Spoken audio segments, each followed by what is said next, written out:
تو آپ نے کہا اللہ کریم قرآن میں فرماتا ہے کہ غصہ پینے والے اللہ کو پسند ہے، میں پانی ڈال کے دھو دیتا ہوں، تو کہتا کیچڑ بعد میں دھوئیے گا، پہلے میرا سینہ دھوئیے، میں کلمہ پڑھ کر مسلمان ہوتا ہوں۔ تو ایسے بہت سارے واقعات ہیں ناظرین۔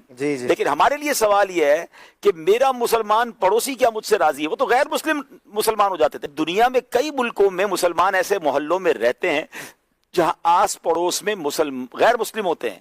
اب آپ تو ریپرزنٹیٹیو ہو گئے نا اسلام کے، آپ تو نمائندے بن گئے کہ آپ کے اخلاق کو دیکھ کر کیا وہ مسلمان ہو رہے ہیں یا آپ کے اخلاق کو دیکھ کر کم از کم یہ کہہ رہے ہیں کہ یہ ہوتا ہے پڑوسی، یہ مسلمان پڑوسی کا ہمیں فائدہ ہے۔ کہیں ایسا نہ ہو کہ مسلمان پڑوسی سے غیر مسلم اور دور ہو جائے اسلام سے۔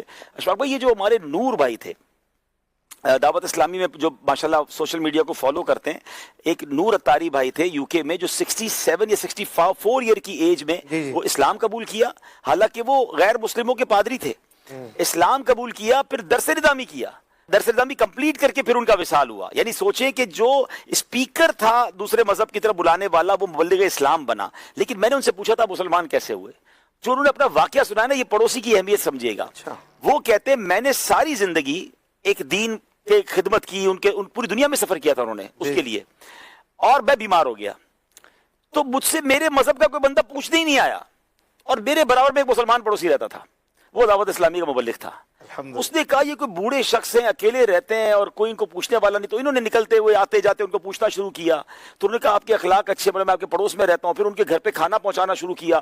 کچھ عرصے کے بعد اس کے اخلاق کی وجہ سے نور بھائی نے اسلام قبول کیا۔ ماشاءاللہ، میں اس مبلغ سے بھی ملا۔ اچھا، پھر تو ان میں باپ بیٹے کا رشتہ تھا، یعنی وہ مبلغ ان کے ساتھ ہی رہتا تھا، اس کے والد کی طرح ان کو ریگارڈ کرتے تھے۔ اور سبحان اللہ، میں نے دو باتیں اس سے سیکھی کہ اس نوجوان کے الحمدللہ دعوت اسلامی کے مبلغ ہیں، ہو سکتا ہے وہ سن بھی رہے ہوں، ان کے اخلاق کی وجہ سے نور بھائی ایمان تو لائے مگر پھر درس نظامی کیا۔